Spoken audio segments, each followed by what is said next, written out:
Welcome to PM Movie Recaps. Today's pick is a crime and thriller of 2021, The Guilty. If you're ready, let's enjoy the video. This man's name is Joe. He is a Los Angeles police officer. Because he was caught in a legal problem, now Joe must be transferred to the 911 Customer Service Division.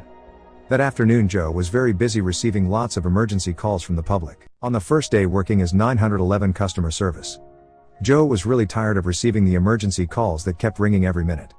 But it wasn't just him. All his colleagues in the room were also overwhelmed by emergency calls. Even his own boss never stopped receiving calls.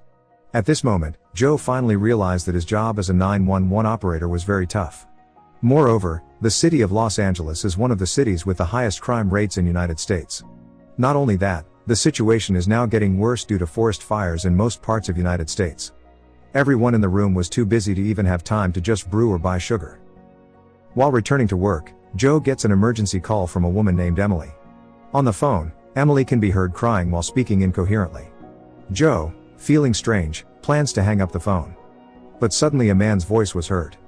There Joe realized that Emily was currently giving him a code indicating that he was kidnapped. So that the kidnapper does not suspect. Emily pretended to call Joe by her son's name. Quickly Joe told Emily to answer his question slowly. After communicating with each other using a code, Joe managed to find out the characteristics of the kidnapper's car. That is a white minibus. While monitoring Emily's position from her cell phone's GPS signal, Joe immediately called for help. The kidnapper is getting suspicious, trying to snatch Emily's cell phone.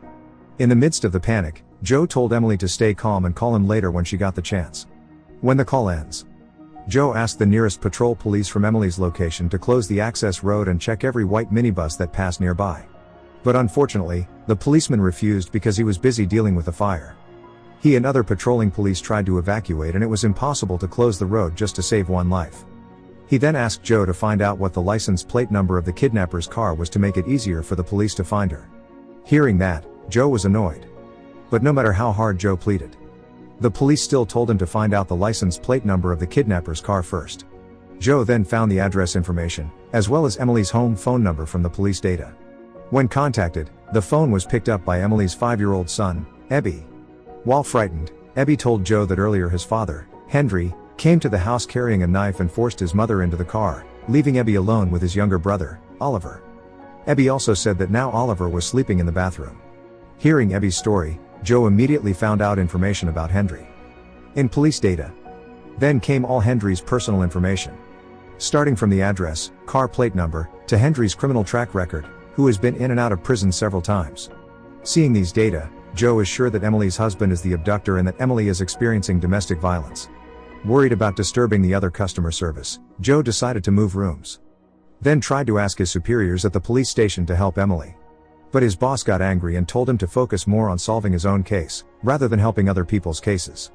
At the trial of Joe's case to be held tomorrow, his superiors have instructed all members of the Los Angeles police force to help give false testimony so that Joe can escape the law and the good name of the police can be maintained. He also ordered Joe to serve his sentence as 911 customer service according to the SOP only. No need to get too deeply involved in other people's problems. When his sentence is over, Joe can more quickly return to being a field police officer again. Hearing his boss's words, Joe was silent. As soon as memories of his case a few months ago began to resurface, Joe then called his wife. On that call, Joe reminded his wife to come on time according to the trial scheduled tomorrow, to help give false testimony. Joe's wife didn't really want to be involved in this case. But his wife felt sorry for him because every day Joe kept asking for her help. She also promised to come to court tomorrow. After feeling a little relieved, Joe returned, waiting for a call from Emily. He doesn't care if his boss forbids him. As a police officer, Joe cannot ignore the people who need his help. He is still determined to find a way to help Emily at any cost. Not long after, Ebby called Joe. Ebby told him that the police had just arrived. Joe then told Ebby to give his phone to the police. The police suddenly sounded panicked when they saw Ebby's hands were covered in blood, even though he was not injured at all. Hearing that, Joe panicked, and when he was examined, the police panic sounded louder. The police found Oliver lying stiff in the bathroom. His whole body was covered in blood and his stomach had been split open. In the middle of the chat, suddenly the phone died. Joe was sure this must be Henry's doing. While holding back his anger, Joe dialed Henry's number. On the call, Joe claimed to be a police officer and said that he already knew all what Henry had done to his wife and children. Henry, who felt cornered, could not say anything. He kept crying in fear. Joe is fed up. With emotion, Joe said that prison sentence alone would not be enough for a ruthless killer like Henry. Joe swore that if he caught him later, he would have Henry executed. After saying that sentence, the phone hung up. Joe then asked for the help of his colleague at the police station named Rick. There was the sound of several people laughing. Joe realized Rick must be drunk at the bar. Joe reminded Rick not to drink too much and prepared to testify in court tomorrow. Just like Joe's wife earlier, Rick is actually afraid that his lies will be exposed, but if Joe is not his friend, then he doesn't want to make false testimony before the judge. Joe comforted Rick by saying that everything would be fine. Joe promised when the case was over he wouldn't cause any more trouble. When Rick has calmed down, Joe then tells about Emily, then asks Rick to go to Henry's apartment to look for clues to where Emily was kidnapped.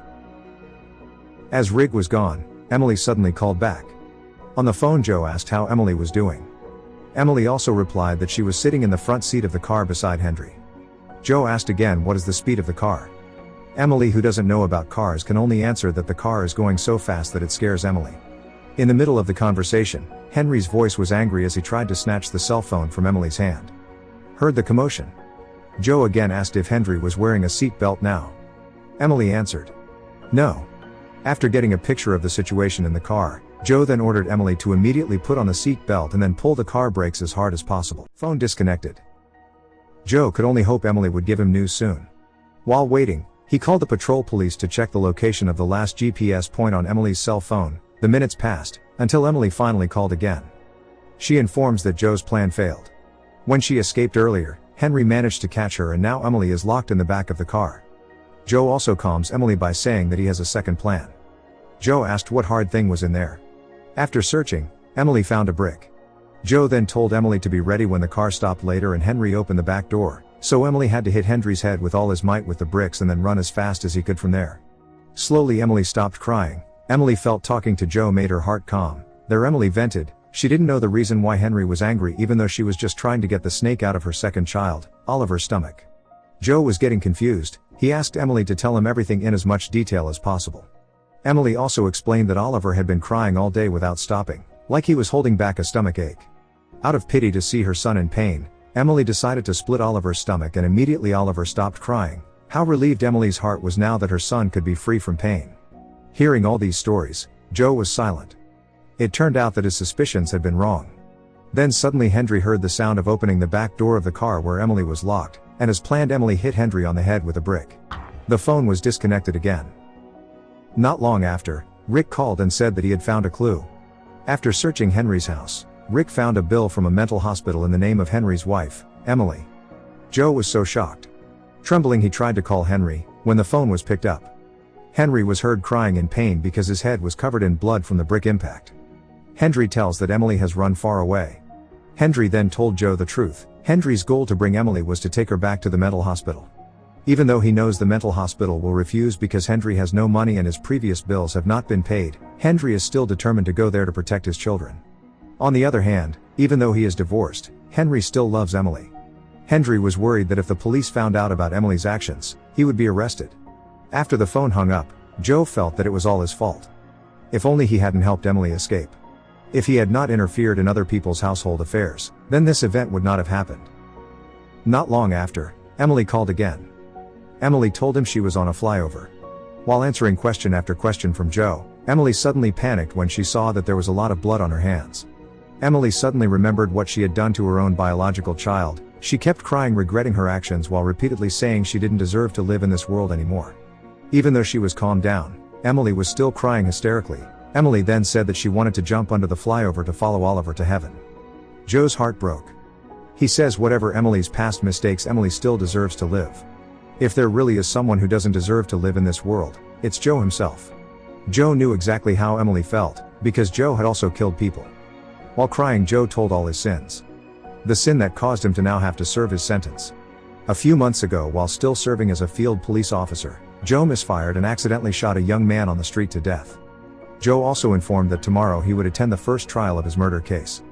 Joe explained that he and Emily were the same. Their sins are the same. Their regret is the same. But Emily must remember that Abby and Henry are always encouraging. All of Joe's words just now made Emily's heart calm. However, when the siren sounded, the police car arrived. Emily panicked again, then said she still wanted to go after Oliver to heaven. The phone was cut off. Joe felt very sad and kept trying to call Emily again and again, even though the number was no longer active. Until finally Joe's phone was answered. Unfortunately, it wasn't Emily who answered the phone, but the police. The cops informed that they managed to save Emily before jumping in. Hearing the news, Joe burst into tears of joy. A few minutes later, his boss came to tell him that Emily's second child, Oliver, had been saved and is currently being treated at the hospital. Joe could only be silent in relief and then went to the bathroom. From this incident, Joe realized that Emily's case was a reflection of himself. He can easily advise others while he himself tries to bury his sins and run away from responsibility. In his heart, Joe decided to dare to face reality even though he had to be imprisoned, fired, and tarnish the good name of the police.